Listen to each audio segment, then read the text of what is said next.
warahmatullahi wabarakatuh. Waalaikumsalam warahmatullahi wabarakatuh. Yang terhormat Bapak Dr. Agus Kurniawan MPDI selaku dosen mata kuliah pendidikan multikultural. Di sini kami dari kelompok 2 yang beranggota 3 orang. Saya Asri Fatmala SPD selaku moderator dan saudari Laila Farahdilah. Dan sebelah saya ada Linda Desiana SPD sebagai notulen. Baik, di sini kami akan mempresentasikan dengan judul penerimaan dan penolakan sastra sebagai arena negosiasi identitas dalam konteks multikultural. Baik, langsung saja kepada narasumber untuk menjelaskan mengenai judul yang kami tugas. Assalamualaikum warahmatullahi wabarakatuh. Waalaikumsalam warahmatullahi wabarakatuh. Kenalkan, saya Laila Farahdilah. Saya di sini sebagai narasumber yang akan menyampaikan materi yang berjudul tentang penerimaan dan penolakan sastra sebagai arena negosiasi identitas dalam konteks multikultural. Di sini sastra memiliki peran penting dalam arena budaya, di mana sebagai identitas dan nilai bertemu, bertukar, dan terkadang bertentangan. Dalam konteks multikultural, sastra tidak hanya menjadi sarana ekspresi individu, tetapi juga wadah bagi negosiasi identitas dan kolektif. Melalui narasi, karakter, dan simbolisme yang terkandung dalam karya sastra, penulis dapat menciptakan ruang untuk memahami, menafsirkan, dan merespon kompleksitas pengalaman hidup dalam masyarakat yang beragam. Fenomena globalisasi telah menciptakan interaksi antara berbagai budaya, memunculkan pertanyaan mengenai identitas dan representasi dalam sastra. Aspek seperti contoh ada komunikasi, migrasi, serta pergeseran sosial ekonomi menjadi sastra sebagai medium yang efektif untuk mengeksplorasi dan merefleksikan isu-isu multikultural. Dalam konteks ini, sastra berfungsi sebagai alat untuk menegosiasikan identitas, di mana penulis, pembaca berperan aktif dalam proses membentuk karakter. Namun, proses negosiasi ini tidak selalu berjalan dengan mulus. Seringkali ada penerimaan terhadap identitas tertentu, tetapi juga penolakan yang datang dari berbagai pihak. Ketegangan antara penerimaan dan penolakan menjadi dinamika yang menarik untuk dianalisis. Identitas yang divisualikan dalam karya sastra seringkali mencerminkan kondisi sosial dan politik yang dihadapi oleh masyarakat. Oleh karena itu, kajian sastra dalam konteks multikultural memerlukan pemahaman yang mendalam mengenai interaksi antara teks, konteks sosial, dan interpretasi pembaca. Di sini karya sastra yang akan dianalisis dalam penelitian ini berasal dari berbagai budaya dan tradisi yang mencakup novel, puisi, dan drama. Selanjutnya di sini pembahasan tentang judul penerimaan dan penolakan sastra sebagai arena negosiasi identitas dalam konteks multikultural. Yang pertama, poin pertama di sini ada penerimaan sebagai proses identitas. Apa sih maksud dari penerimaan identitas dalam konteks multikultural? Sering kali memerlukan proses sosial yang kompleks. Karya sastra menggambarkan pengalaman karakter yang berjuang untuk diterima dan disampaikan dalam masyarakat yang beragam. Yang kedua ada penolakan dan konflik identitas. Di sini penolakan terhadap identitas tertentu dapat menghasilkan konflik yang menimbulkan ketegangan dalam narasi. Sebuah novel yang menggambarkan protagonis yang menghadapi stigma sosial bisa menjadi cermin bagi pembaca untuk merefleksikan dinamika kekuasaan yang ada dalam masyarakat. Poin ketiga ada peran literatur dalam menyeruakan identitas. Sastra sering seringkali memberikan suara bagi kelompok yang terpinggirkan ketika penulis dari latar belakang menuliskan pengalaman mereka. Yang keempat ada interaksi budaya dalam narasi. Dalam konteks multikultural ini, karya sastra dapat menunjukkan bagaimana budaya saling berinteraksi melalui karakter yang berpindah dari satu budaya ke budaya yang lainnya. Dan yang kelima ada simbolisme dalam representasi identitas. Maksudnya di sini adalah simbol dalam sastra itu dapat berfungsi sebagai representasi identitas kolektif. Yang keenam ada perwujudan identitas melalui karakter. Maksudnya di sini karakter dalam karya sastra seringkali menjadi alat untuk menampilkan kompleksitas identitas. Selanjutnya sastra sebagai kritik sosial. Banyak karya sastra yang menggunakan elemen kritik sosial untuk mengungkapkan penolakan terhadap konstruksi identitas dominan melalui narasi yang mereka sajikan. Selanjutnya, identitas gender dalam sastra multikultural. Isu gender seringkali bagian dari negosiasi identitas yang lebih luas. Karya sastra mengangkat suara perempuan dari sebagai latar belakang budaya, memberikan wawasan tentang penerimaan dan penolakan yang mereka hadapi. Ada migrasi dan identitas baru. Migrasi dan identitas baru. Proses migrasi seringkali menghasilkan negosiasi identitas yang sebagaimana itu dapat menarik dan yang unik. Peran bahasa dalam pembentukan identitas. Dalam sastra, bahasa tidak hanya sebagai medium komunikasi, tetapi juga sebagai bentuk identitas. Ada lagi tentang teks dan konteks dalam interpretasi, yaitu memahami identitas dalam karya sastra memerlukan perhatian terhadap konteks sosial dan historis di mana teks dihasilkan. Sastra sebagai arena negosiasi identitas itu menawarkan banyak perspektif yang mendalam mengenai penerimaan dan penolakan. Dengan mempertimbangkan berbagai karya sastra, kita melihat bagaimana elemen-elemen seperti karakter, setting, dan narasi saling berinteraksi untuk memberikan gambaran yang luas tentang identitas. Analisis terhadap mewujudkan bahwa proses negosiasi identitas tidak hanya bersifat individual, tetapi juga dipengaruhi oleh konteks sosial dan budaya yang lebih besar. Dengan mengelola hasil analisis dan pembahasan, kita dapat menyimpulkan bahwa sastra tidak hanya merefleksikan kondisi multi-identitas yang ada, tetapi juga berfungsi sebagai agen perubahan yang dapat mendorong dialog dan pemahaman di antara berbagai kelompok budaya.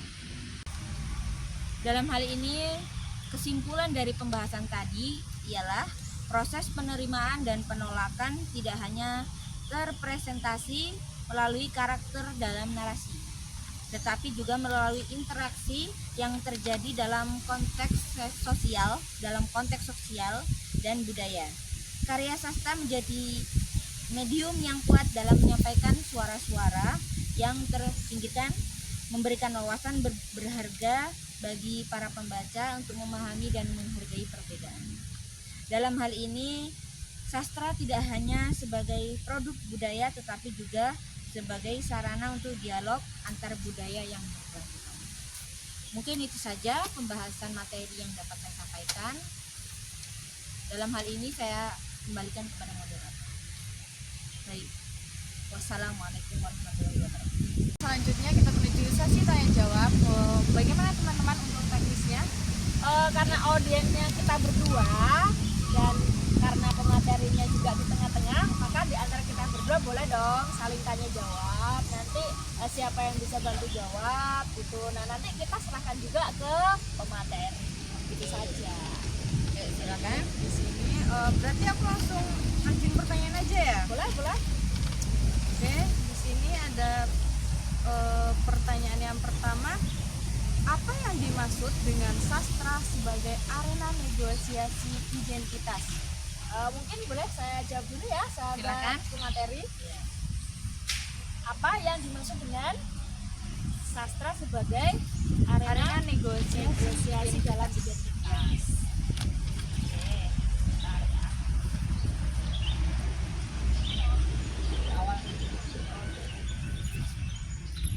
Saya jawab ya.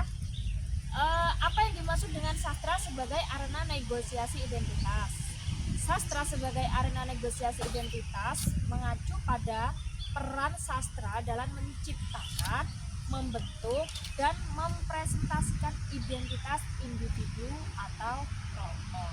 Jadi ada dua ya, bisa individu atau bisa kelompok. Jadi dia itu membentuk atau menjelaskan sesuatu, apakah dia itu sendiri individu atau dia banyak orang atau kelompok. Nah, dalam konteks ini sastra memungkinkan penulis dan pembaca untuk merefleksikan dan mendiskusikan sebagai aspek identitas yang kompleks, terutama dalam wilayah multikultural. Mungkin itu yang dapat saya jelaskan. Bisa disetujui ya dari sahabat pemateri. Ya, itu bisa. Oke. Apakah masih ada pertanyaan? Masih, oke. Pertanyaan selanjutnya, bagaimana sastra dapat mencerminkan kondisi multikultural? Bagaimana Sastra dapat mencerminkan kondisi multikultural. Oke, siap. Saya jawab ya pertanyaan yang kedua. Bagaimana sastra dapat mencerminkan kondisi multikultural? Sastra mencerminkan kondisi multikultural dengan menyajikan beragam suara, latar belakangnya, dan pengalaman karakter yang berasal dari berbagai budaya. Hal ini membantu membaca memahami perspektif yang berbeda serta pengalaman hidup dalam masyarakat yang beragam. Jadi tergantung dengan latar belakangnya mungkin ya, latar belakang masyarakat, individu atau kelompok itu tadi ya. Jadi yang dicerminkan multikulturalnya itu dari latar belakangnya mungkin seperti itu. Mungkin cukup ya dari Mala. Saya tanya juga boleh nih ya? Boleh. Saya tanya, apa peran penerimaan dalam konteks sastra multikultural? Mungkin bisa dijawab langsung sama pemateri. Oke, boleh.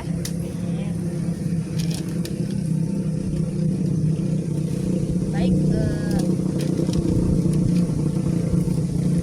ini akan saya jawab pertanyaan tadi nomor 3 ya, yang ketiga. Jadi maksud dari peran penerimaan dalam konteks sastra multikultural itu yaitu adalah penerimaan dalam konteks multikultural berkaitan dengan pengakuan dan penghargaan terhadap keragaman budaya. Melalui penerimaan sastra dapat memperkuat rasa saling menghormati dan membangun jembatan antar budaya sehingga menghasilkan dialog yang konstruktif. Jadi di sini sepertinya kurang lebih itu kita menyesuaikan dengan keragaman budaya di lingkungan masyarakat kita. Jadi budaya dalam lingkungan mungkin ya. Dalam ada lagi? Ada satu lagi. Mengapa penolakan terhadap sastra penting untuk dipahami? Mengapa penolakan terhadap sastra penting untuk dipahami?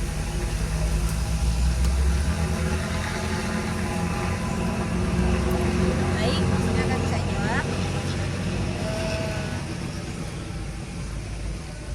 Mengapa penolakan terhadap sastra penting untuk dipahami?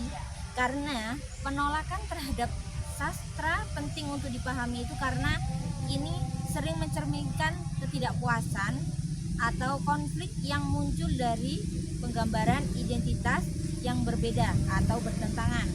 Penolakan juga menjadi cara bagi individu atau kelompok untuk mempertahankan identitas mereka dalam menghadapi external pressure.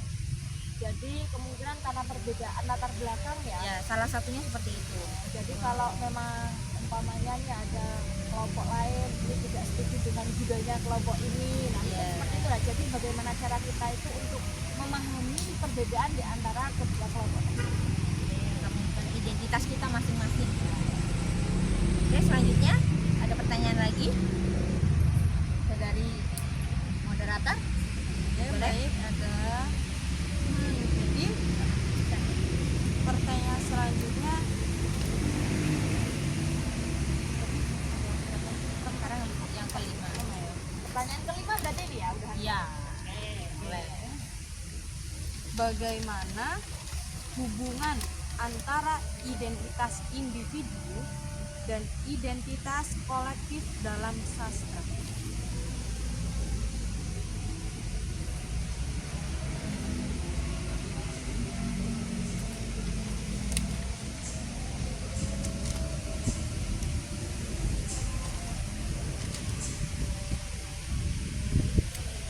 Jadi di sini mempertanyakan tentang hubungan antara identitas individu dan identitas kolektif dalam sastra.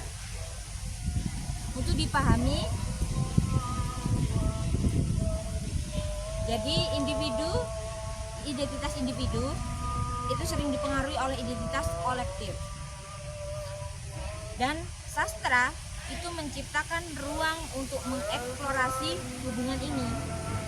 Karya sastra dapat menggambarkan bagaimana identitas pribadi berinteraksi dengan norma nilai dan tradisi dari kelompok budaya yang lebih besar, menciptakan dinamika yang kompleks.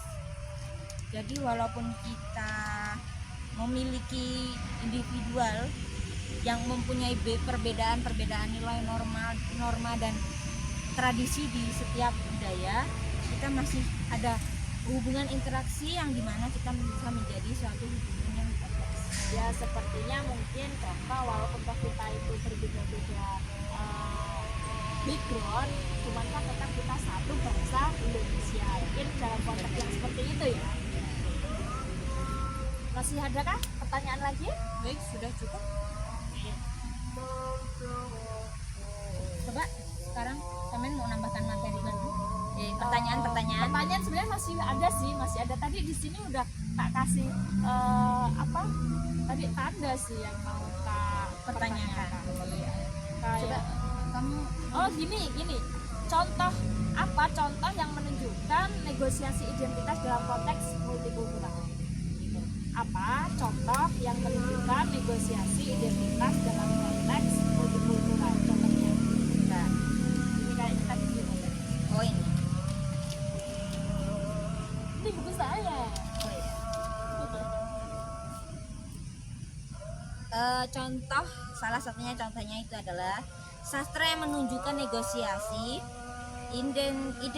identitas termasuk novel seperti contoh karya Amitan. Itu ada salah satu novel yang disitu yang ada penunjuk untuk salah satunya contoh untuk negosiasi identitas itu.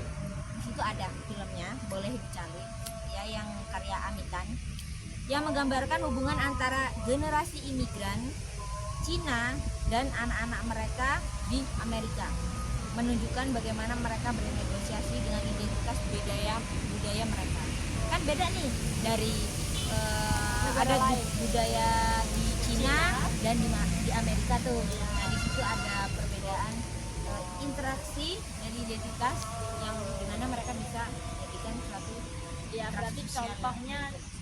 contohnya bahasa ya mungkin ya, Ya seperti halnya. dari bahasa Cina ke bahasa Amerika. Nah, mungkin perlu sosialisasi atau Adaptasi ulang adaptasi lah. yang paling contohnya ya tadi. Gimana untuk malah bisa masih ada pertanyaan atau Cukup. Baik, ada pertanyaan selanjutnya.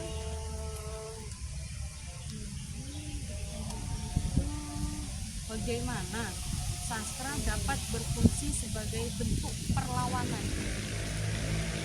Bagaimana Sastra dapat berfungsi sebagai bentuk perlawanan.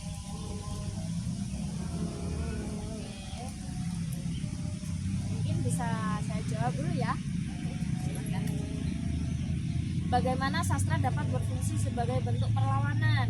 Sastra dapat berfungsi sebagai bentuk perlawanan ketika penulis menggunakan tulisan untuk mengekspresikan kritik terhadap norma sosial atau budaya yang tidak adil.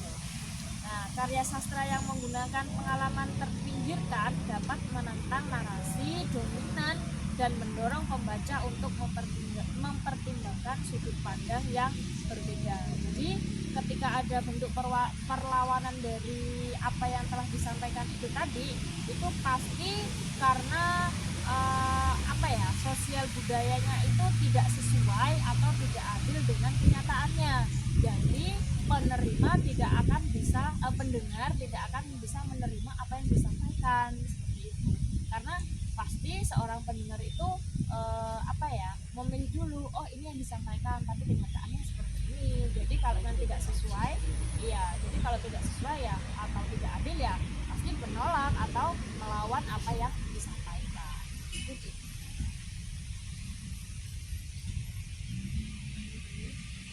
Cukup?